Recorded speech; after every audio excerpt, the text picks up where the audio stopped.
আসসালামু আলাইকুম। শিক্ষার্থীবৃন্দরা কেমন আছো সবাই?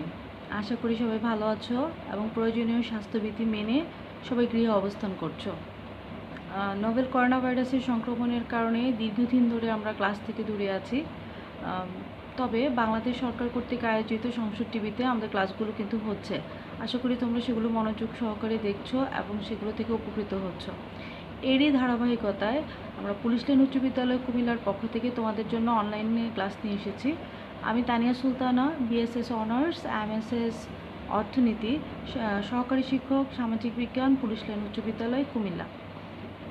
তো আমি আজকে তোমাদেরকে যে ক্লাসটি নিব সেই ক্লাসটি হচ্ছে নবম দশম শ্রেণীর বাংলাদেশ ও বিশ্ব পরিচয় বিষয়ে। আমি তোমাদেরকে দ্বাদশ অধ্যায় পড়াবো। খুব ভালো হয় তোমরা যদি বইটি সামনে রাখো, তাহলে তোমাদের পড়াটা ধরতে অনেক সহজ হবে। দ্বাদশ অধ্যায়টি আছে আমাদের 156 পেজে। তোমরা বই খুলে 156 পেজ যদি নিয়ে বসো, তাহলে আমার ক্লাসটা বুঝতে পারবে আশা করি। আর আমার ক্লাস দেখার পরে, যেহেতু আমরা সরাসরি ক্লাস নিচ্ছি না, অনলাইনে ক্লাস নিচ্ছি, এটা একটু ভিডিও হবে। এই ভিডিওটি দেখার পরে তোমাদের যদি আমার ক্লাস সম্পর্কে কোনো প্রশ্ন বা কোয়েরি থেকে থাকে, তোমরা এগুলো যদি কমেন্ট বক্সে আমাকে একটু জানিয়ে দাও, তাহলে ইনশাল্লাহ আমি তোমাদেরকে উত্তর দেওয়ার চেষ্টা করব। তাহলে শুরু করছি। আমাদের দ্বাদশ যে অধ্যায়টি আছে, অধ্যায়ের নাম হচ্ছে অর্থনৈতিক নির্দেশক সমূহ ও বাংলাদেশের অর্থনীতির প্রকৃতি। প্রথমেই যেহেতু বিষয়টি এসেছে অর্থনৈতিক নির্দেশক সমূহ, তাহলে আমরা জেনে নিই যে আসলে অর্থনৈতিক নির্দেশক সমূহ কী। যে নির্দেশক সমূহ একটি দেশের অর্থনীতির অবস্থান নির্দেশ করে তাকে অর্থনৈতিক নির্দেশক বলা হয়। এর মধ্যে অন্যতম হচ্ছে একটি দেশের মোট জাতীয় উৎপাদন, মোট দেশজ উৎপাদন, মাথাপিছু আয়। এই তিনটি গুরুত্বপূর্ণ বিষয়ের সাথে সাথে আমরা যদি একটি দেশের কৃষি, তারপর হচ্ছে শিল্প, সম্পদ, সেবা, এই জিনিসগুলোর সাথে বিদেশ থেকে কী কী জনগণ, কর্মজীবী মানুষ যে অর্থ প্রেরণ করছে তা জাতীয় আয়ে কেমন প্রভাব ফেলছে, এই বিষয়গুলো আসলে একত্র করে আমরা একটা দেশের অর্থনীতি কী অবস্থায় আছে সে সম্পর্কে জানতে পারি। আসলে অর্থনৈতিক নির্দেশক সমূহ এজন্যই জানা প্রয়োজন যে একটা দেশের অর্থনৈতিক কি ভালোর দিকে যাচ্ছে না খারাপের দিকে যাচ্ছে না আগের অবস্থায় আছে, সেগুলো জানার জন্য আমাদের আসলে অর্থনৈতিক নির্দেশক সমূহ জানা খুবই দরকার।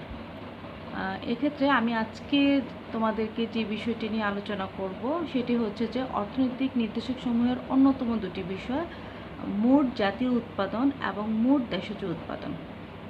মোট জাতীয় উৎপাদন কাকে বলে, মোট জাতীয় উৎপাদন কিভাবে পরিমাপ করতে হয়, মোট দেশজ উৎপাদন কাকে বলে, এবং মোট জাতীয় উৎপাদন এবং মোট দেশজ উৎপাদনের মধ্যে কি পার্থক্য, মূল কি পার্থক্য রয়েছে, আমি আজকে তোমাদেরকে এই বিষয়গুলো আলোচনা করে দেব। আসলে বইয়ে অনেকগুলো টপিক আছে, এর মধ্যে দ্বাদশ অধ্যায়ে অনেকগুলো টপিক আছে। আমি আজকে তোমাদেরকে এই দুটি টপিক নিয়ে আলোচনা করে দেব, তারপরে টপিকগুলো ইনশাল্লাহ পরবর্তী ক্লাসে আমি তোমাদেরকে আলোচনা করে দেব।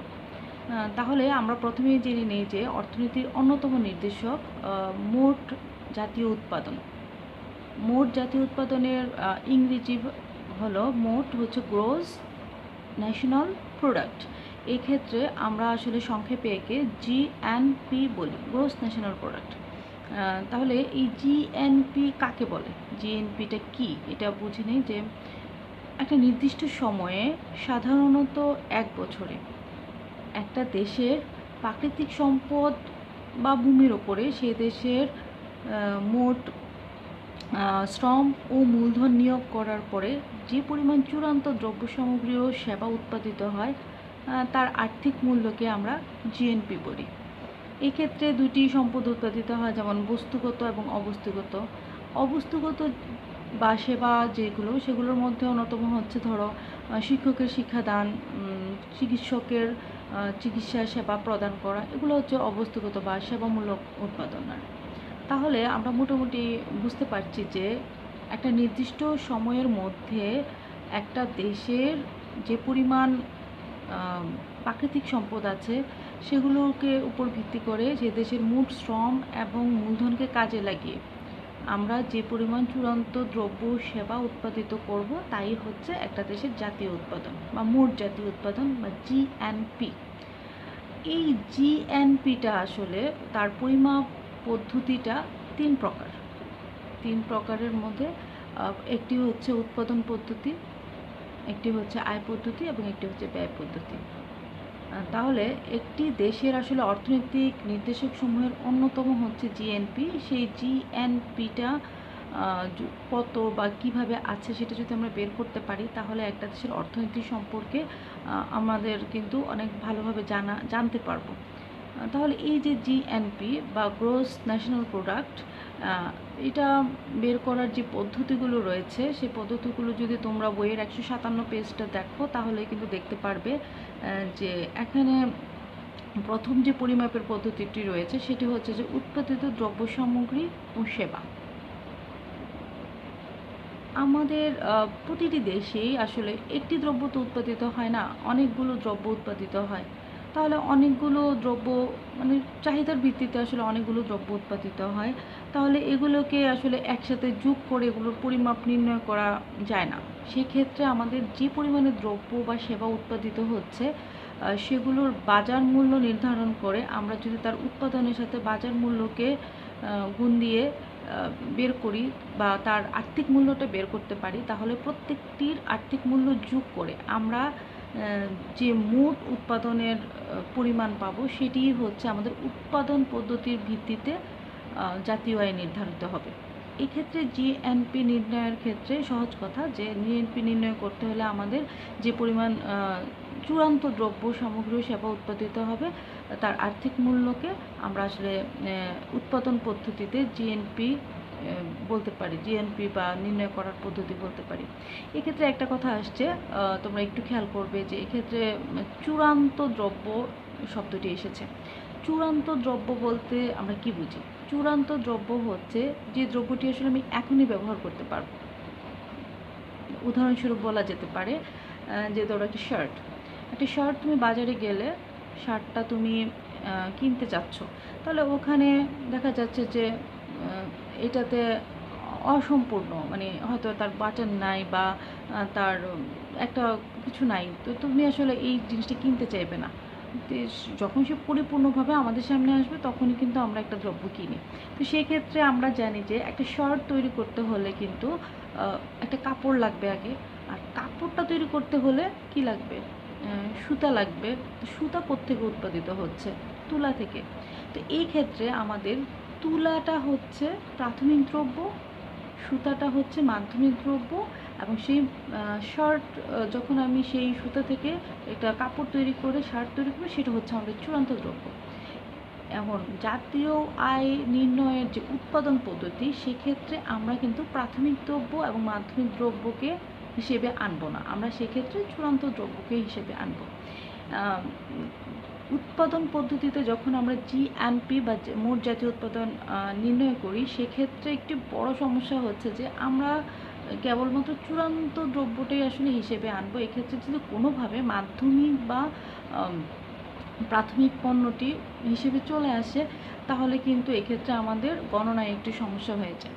তাহলে আমরা বুঝতে পারছি যে মোট জাতীয় উৎপাদনের যে পদ্ধতি, উৎপাদন পদ্ধতি বা উৎপাদিত দ্রব্য সামগ্রী ও সেবার মাধ্যমে আমরা যে জাতীয় আয় পেয়ে থাকি, সেক্ষেত্রে আমাদের শুধু চূড়ান্ত দ্রব্যটি বিবেচিত হবে। আর একটি গেল উৎপাদন পদ্ধতি। দ্বিতীয়টি আমাদের যেটি, সেটা হচ্ছে যে আয় পদ্ধতি। আমরা জানি উৎপাদনের উপকরণ চারটি। কি কি? ভূমি, শ্রম, মূলধন এবং সংগঠন। তাহলে একটি দেশের জিএনপি নির্ণয়ের ক্ষেত্রে যদি আমরা আয় পদ্ধতি অনুসরণ করি, সেক্ষেত্রে উৎপাদনের যে চারটি উপকরণ আছে, সে উপকরণ থেকে যে আয় আমরা পাবো, তাদের সমষ্টি থেকেই যে পরিমাণ আর্থিক মূল্য আমরা পেয়ে থাকবো, সেটাই হচ্ছে আয় পদ্ধতিতে জিএনপি নির্ধারণের প্রক্রিয়া। যেমন আমাদের যে ভূমি আছে, ভূমি থেকে আমরা কি পাই? ভূমি থেকে আমরা পাই খাজনা।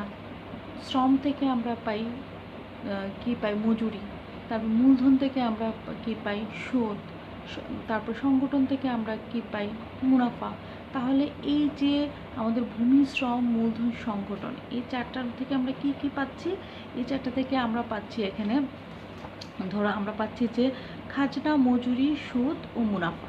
এই খাজনা যোগ মজুরি যোগ সুদ যোগ মুনাফা সবগুলো যোগ করে আমরা আয়ের ভিত্তিতে একটি দেশের জাতীয় উৎপাদন পরিমাপ করতে পারি বা জিএনপি পরিমাপ করতে পারি।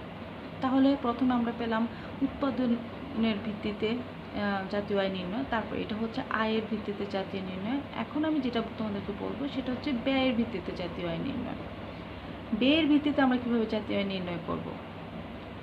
একটা দেশের মোট যে ব্যয় হয় সেই ব্যয়ের যে আর্থিক মূল্য বা একটা নির্দিষ্ট সময়ে একটা দেশে যে পরিমাণ ব্যয় হচ্ছে সেই ব্যয়ের যে আর্থিক মূল্য নির্ধারণ করলে আমরা আসলে ব্যয় পদ্ধতিতে জাতীয় আয় নির্ধারণ করতে পারবো বা ব্যয় পদ্ধতিতে মোট জাতীয় উৎপাদন বা ব্যয় পদ্ধতিতে জিএনপি নির্ণয় করতে পারবো। তাহলে একটা দেশে আসলে যে কোনো দেশেরই ব্যয় আসলে দুইভাবে হয়ে থাকে। একটা হচ্ছে যে ভোগের মাধ্যমে ব্যয়, আর একটা হচ্ছে যে বিনিয়োগের মাধ্যমে ব্যয়। আর এগুলো কারা করে থাকে? এগুলো করে থাকে সরকার, করে থাকে বিভিন্ন সরকারি বা বেসরকারি প্রতিষ্ঠান করে থাকে, আর জনগণ করে থাকে। তাহলে একটা দেশে একটা নির্দিষ্ট সময়ে যদি সরকার, সরকারি বা বেসরকারি প্রতিষ্ঠান বা সংস্থা এবং জনগণ সবাই মিলে যে ব্যয়টা করে সেই ব্যয়গুলো যোগ করে আমরা যে জিএনপি পাবো সেটাই হচ্ছে আমাদের ব্যয় পদ্ধতিতে জিএনপি নির্ণয় বা ব্যয় পদ্ধতিতে জিএনপি নির্ধারণ। তাহলে ওভারঅল কি দাঁড়াচ্ছে যে একটা দেশে জিএনপি নির্ণয়ের পদ্ধতি হচ্ছে তিনটি। একটা হচ্ছে যে উৎপাদিত দ্রব্য সম্পদের ভিত্তিতে, 2 নাম্বার হচ্ছে আয়ের ভিত্তিতে, আর 3 নাম্বার হচ্ছে ব্যয়ের ভিত্তিতে। এই গেল আমাদের জিএনপি কি, জিএনপি পরিমাপের পদ্ধতি কয়টি এবং কী কী। এখন আমি তোমাদেরকে যে বিষয়টি আলোচনা করব সেটি হচ্ছে জিডিপি বা মোট দেশজ আয়, গ্রস ডোমেস্টিক প্রোডাক্ট। ডোমেস্টিক শব্দটির সাথে আমরা সবাই পরিচিত। তাহলে এই ক্ষেত্রে তোমরা বুঝতেই পারছো যে দেশজ উৎপাদন মানে একটা দেশের ভৌগোলিক সীমারেখার মধ্যে যে পরিমাণ দ্রব্য সেবা উৎপাদিত হয় তার আর্থিক মূল্যকে আমরা আসলে ওই দেশের জিডিপি বলি। এখানে খুবই স্বাভাবিক যে তোমরা একটা জিনিস দেখছো যে একটা ভৌগোলিক সীমারেখার মধ্যে মানে কি, যেমন আমাদের দেশের আয়তন হচ্ছে 1,47,570 বর্গ কিলোমিটার। এই যে একটা আমাদের আয়তন, এই আয়তনের ভিতরে যে পরিমাণ দ্রব্য সম্ভার উৎপাদিত হবে তার আর্থিক মূল্য, সেক্ষেত্রে হতে পারে সেটা আমাদের দেশীয় লোকজন বা কোনো বাইরে থেকে কোনো লোকজন বা বিদেশি কোনো লোকজন এসে যদি আমাদের দেশে কোনো দ্রব্য বা পণ্যের ব্যবসা করে বা উৎপাদন করে থাকে সেটাও কিন্তু আমাদের জিডিপির মধ্যে চলে আসছে।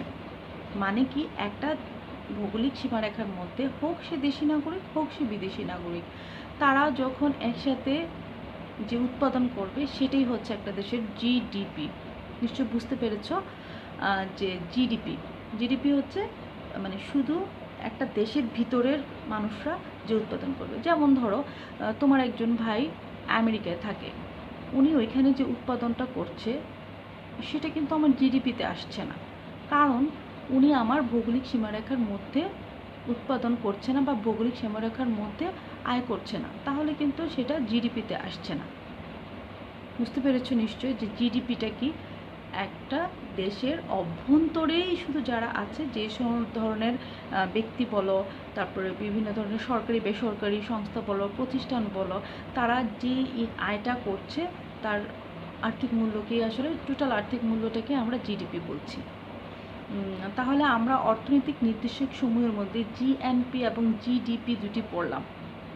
এর মধ্যে কি পার্থক্যটা তোমরা বুঝতে পারছো যে জিএনপি আর জিডিপির মধ্যে পার্থক্যটা কি? পার্থক্যটা হলো জিএনপি যেটা গ্রস ন্যাশনাল প্রোডাক্ট যেটা, সেটার মধ্যে শুধুমাত্র আমাদের দেশীয় নাগরিক যারা আছে, আমাদের দেশের নাগরিক,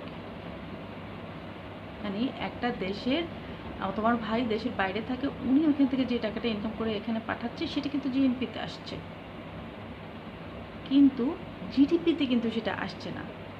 জিডিপিতে শুধুমাত্র দেশীয়, দেশের বাইরে যারা আছেন তাদের উৎপাদন কিন্তু, যদিও উনি টাকা পাঠাচ্ছে, তুমি ব্যবহার করছো, বাইরে আমাদের অর্থনীতিতে আসছে টাকাটা, কিন্তু এটা আমাদের কিসে আসছে না, জিডিপিতে আসছে না। জিডিপিতে কেবলমাত্র দেশের অভ্যন্তরে যারা আছে তারাই কিন্তু জিডিপির অন্তর্ভুক্ত হচ্ছেন। তাহলে আমাদের জিডিপি এবং জিএনপির মধ্যে যে মূল পার্থক্যটা সেটা হচ্ছে যে আম, দেশীয় নাগরিক দেশের ভিতরে হোক বাইরে হোক একটা দেশ বাংলাদেশের নাগরিক যারা তাদের ইনকাম জিএনপিতে অন্তর্ভুক্ত হবে। এক্ষেত্রে কোনো বিদেশি নাগরিকের আয় বা ইনকাম বা আমাদের দেশে থেকেও যদি উৎপাদন করে থাকে সেটা আসবে না। আর জিডিপিতে আমার দেশীয় নাগরিক যদি দেশের বাইরে থাকে সেটা আসছে না, শুধুমাত্র দেশের অভ্যন্তরে হোক সে দেশি নাগরিক হোক সে বিদেশি নাগরিক, সেটা কিন্তু জিডিপিতে আসছে। আশা করি তোমরা বুঝতে পেরেছ। তারপরেও যদি কোনো সমস্যা থেকে থাকে তোমরা কিন্তু আমাকে জানাবে। আর দ্বিতীয় যে পার্থক্যটা এটা হচ্ছে যে একটি দেশের জিএনপি এবং জিডিপি এটা আসলে কম বেশি মানে দুইটা সমানও হতে পারে বা কম বেশিও হতে পারে। সাধারণত কিন্তু এটা কি হচ্ছে না, সমান হয় না, কম বা বেশি হয়। আশা করি বুঝতে পেরেছ। আমি আজকের ক্লাসে এই পর্যন্ত আলোচনা করে দিলাম। তাহলে ওভারঅল আমি যদি একটা সামারি দেখাই যে আমরা আজকে আসলে কী কী আলোচনা করেছি, এটা হচ্ছে যে অর্থনৈতিক নির্দেশক সমূহ কী, অর্থনৈতিক নির্দেশক সমূহের মধ্যে আরেকটি ইম্পর্টেন্ট কিন্তু মাথাপিছু আয়। আমি তোমাদেরকে নেক্সট কোনো ক্লাসে আমি এটা আলোচনা করে দিব। তো আমরা আসলে আজকে কি কি পড়লাম যে অর্থনৈতিক নির্দেশক সমূহ, যে নির্দেশক সমূহের মাধ্যমে আমরা একটা দেশের অর্থনীতির অবস্থা সম্পর্কে জানতে পারি, এটা কি ভালো হয়েছে আগের চেয়ে, খারাপ হয়েছে না আগের অবস্থায় আছে, সেটা জানার জন্য আসলে আমরা অর্থনীতি যে নির্দেশকগুলো ব্যবহার করি সেটা হচ্ছে অর্থনৈতিক নির্দেশক। আর এর মধ্যে অন্যতম হচ্ছে মোট জাতীয় উৎপাদন জিএনপি, মোট দেশজ উৎপাদন জিডিপি এবং মাথাপিছু আয়। এর মধ্যে আমি তোমাদেরকে আলোচনা করে দিয়েছি জিএনপি এবং জিডিপি। জিএনপি যেটা সেটা হচ্ছে যে একটা নির্দিষ্ট সময়ে একটা দেশের ভূমি বা মূলধন মানে একটা নির্দিষ্ট সময়ে কোনো দেশের প্রাকৃতিক সম্পদ বা ভূমির উপর সে দেশের শ্রম বা মূলধনকে কাজে লাগিয়ে আমরা যে পরিমাণ চূড়ান্ত দ্রব্য সামগ্রী বা সেবা উৎপাদন করি তার আর্থিক মূল্যকে আমরা আসলে জিএনপি বলি। আর জিডিপি হচ্ছে তোমাদের যে একটা নির্দিষ্ট সময়ে সাধারণত এক বছরে কোনো দেশের অভ্যন্তরে বা ভৌগোলিক সীমার ভিতরে বসবাসকারী সকল জনগণ কর্তৃক উৎপাদিত চূড়ান্ত পর্যায়ের দ্রব্য সামগ্রী ও সেবাকর্মের অর্থমূল্যের সমষ্টি। এক্ষেত্রে জিডিপি এবং জিএনপির মধ্যে পার্থক্যটা কি, সেটা হচ্ছে যে জিএনপি হচ্ছে যে একটি দেশের নাগরিক হোক সে দেশে আছে বা বিদেশে আছে একটিমাত্র নাগরিকের উৎপাদনটা জিএনপিতে আসবে। আর জিডিপি হচ্ছে একটা দেশের শুধু অভ্যন্তরে যারা আছে হোক সে দেশি নাগরিক হোক সে বিদেশি নাগরিক তারাই আসবে, কিন্তু কোনো একজন দেশি নাগরিক যে দেশের বাইরে আছে সে কিন্তু জিডিপিতে অন্তর্ভুক্ত হচ্ছে না। তাহলে তোমরা আসলে বই পড়লে আরও ডিটেলস বুঝতে পারবে বিষয়গুলো। তো আজকে আসলে এ পর্যন্তই। পরবর্তী ক্লাসে আমি তোমাদেরকে এই অধ্যায়ের আরও অনেক গুরুত্বপূর্ণ টপিক নিয়ে আলোচনা করে দিব। এর মধ্যে সবাই ভালো থাকবে, সুস্থ থাকবে, মহান সৃষ্টিকর্তার কাছে দোয়া করবে আমরা যেন এই সংকট যেটা চলছে পুরো বিশ্বব্যাপী তা কাটিয়ে উঠতে পারি এবং সবাই যেন ভালো থাকতে পারি। তো ভালো থাকো সবাই। আসসালামু আলাইকুম।